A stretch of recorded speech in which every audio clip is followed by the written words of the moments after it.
সকালে মনে হচ্ছিল অস্ট্রেলিয়ার কাছে হয়তো বাংলাদেশ পুরোপুরি দোষে গেছে। মাত্র ৬৪ রানে অল আউট বাংলাদেশ।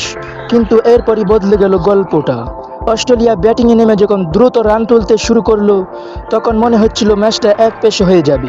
কিন্তু বাংলাদেশের জার্সিতে তখন যেন অন্য এক শরীফুল ইসলাম।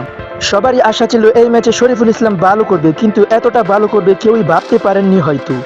প্রথমে ট্রাভিস হেডকে বোল্ড করে অস্ট্রেলিয়ার ব্যাটিং ধাক্কা দেন শরীফুল। এরপর মাত্র কয়েক বলের ব্যবধানে মানাস লাবুসানকে সাজঘরে পাঠিয়ে দেন তিনি। অস্ট্রেলিয়ার ব্যাটিং তখন হঠাৎ করেই চাপে।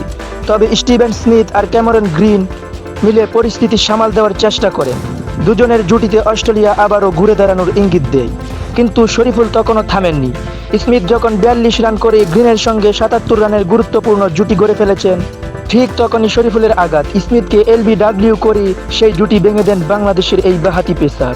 এরপর যেন অস্ট্রেলিয়ার ব্যাটিংয়ে শুরু হয় দোষ। বাংলাদেশ মাত্র ৩০ রানের মধ্যে অস্ট্রেলিয়ার ৫টি উইকেট তুলে নেয়। আর এই দশের মূল নায়ক শরীফুল ইসলাম শেষ পর্যন্ত নিজের বোলিং ফিগার দাঁড় করান ৬ উইকেটে মাত্র ৩৫ রানে।